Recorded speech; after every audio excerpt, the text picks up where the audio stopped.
mission of RIETS, in its broader sense, is the advancement and preservation of the people of Israel, of Jews. The study of Torah remains the top value.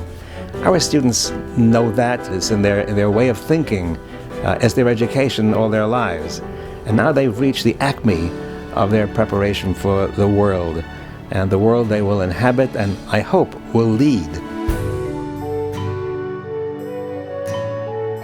Wherever I go, wherever anybody from the community goes, it's a running joke that you'll say, I'm from Omaha. And then the first thing that comes out of another person's mouth is, there are Jews in Omaha?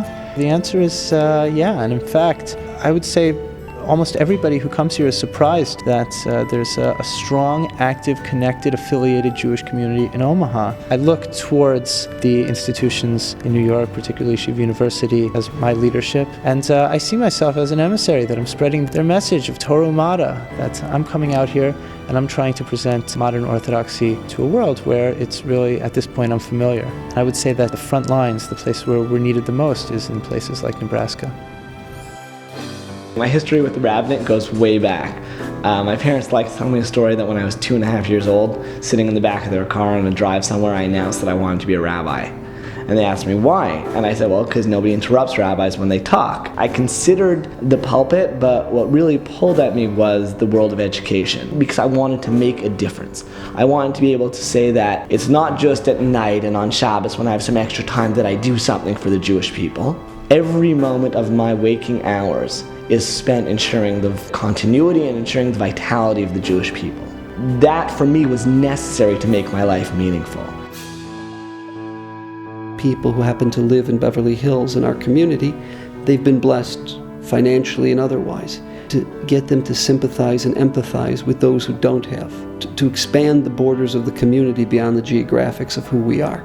We're also trying to create a community that's sensitive to the greater Jewish people. The nucleus of that community is rooted in Chesed. One of the programs that Jacob's involved in is Tomchei Shabbos. It brings the community together to prepare food, to package food, and to deliver food for families in need who literally will not have food on their tables. Chesed is so integral because otherwise you have the great fear, the great challenge of a Jew becoming self-centered.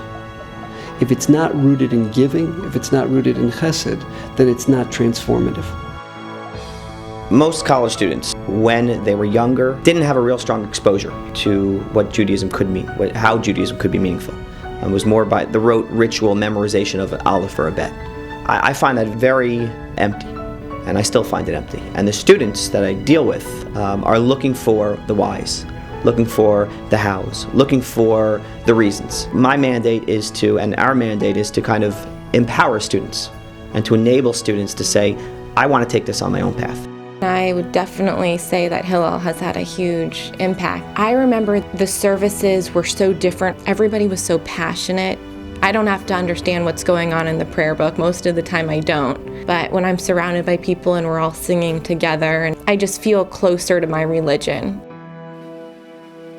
There's an old saying that says there are no atheists in foxholes. Many soldiers, when they go out and they're away from family, we're dealing with young people here, and some of them have never been separated from their family. I did a Seder in Afghanistan. There was one young man, couldn't have been more than 19, 20 years old. He asked if he could say the Manashtana and started crying. And he said he'd been in Afghanistan at that point 11 months, and this is the first time he felt homesick. Religion can be the greatest comfort. When it comes to terms of crisis is when people turn back to their religion. And I think it's very important for Jewish soldiers to have a contact with a rabbi. We are some type of lifeline, someone they know is going to listen to them and not judge them.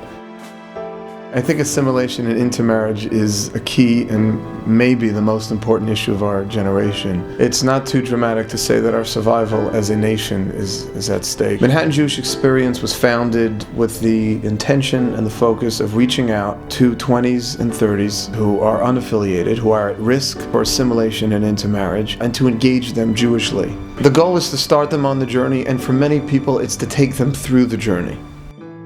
I'm teaching in Yeshivot in Eretz Israel at Torah Shraga, the Gris Kollel. At the same time, continue my pediatric cardiology practice. I really became somebody who was very much inspired by the concept of Torah Mada. The ideal to me of living was to have this balance between spiritual ruchniist and the tikkun olam elements, where the Torah and Mada aspects to my life are very much in sync with each other. I think that the opportunity that I've been given, helping people that are physically ill, with the opportunity to be involved with the neshamos of young men, is an overall great satisfaction. The mission, goal, and purpose of the Simon Wiesenthal Center is to remember the past and do whatever we can to make sure that the horrors of the Shoah are never revisited, chas v'sholom, not in ourselves or in anyone else. To stand for the protection of Jews worldwide, and also for broader human rights in making sure that there is a Jewish voice when there are crimes against humanity and genocide perpetrated against others. Getting smicha was probably the most important decision I made. For me, the smicha is a foundation and a reminder of who I am and what it is that we're fighting for, not just fighting for physical survival. We have to also project our values. The Chag HaSemikhah is the one occasion every 4 years where Yeshiva University can project what I believe is really the heart of Yeshiva and what it really stands for. There is always the feeling that while Yeshiva is growing and growing, the core is still the Limud Kodesh, the core is still REITs. REIT's responsibility to American Jewry and to all Jewry to make sure that the Masorah, the core, the essence of what Judaism has always been, and then with the written law and the oral law, should remain as vital and as vibrant to the life of the Jewish people as ever. We don't believe you can have a Jewish people without that. All the rabbis are faced with a major challenge. You have to show that the Torah is relevant. The Rebbe basically has to be an entertainer. When people ask me, what do I do for a living? So I say, 10 months a year I'm an entertainer, and then in the summer I have a chance to learn. A Rebbe in a yeshiva has to entertain the students. He has to bring out those parts of the text, of the Gemara, or of the Chumash that will catch the interest of the students. I hope that the students will be guided by a sense of the vastness of this tradition, by a sense of responsibility to the past, the sense that because they are a link in the chain of tradition, it's their responsibility to stabilize that chain, to strengthen that chain, and to enhance it. We celebrate and honor those graduates of REITs, those musmachim, who have defined our lives, who have served our community, who've built lives of meaning and purpose, whose alumni classes we celebrate today. And when you look at these young men, and you look at the impact they are already having to build a life that works, to build a life of meaning, to build an ascendant Torah Ummah community, there's cause for nothing but celebration.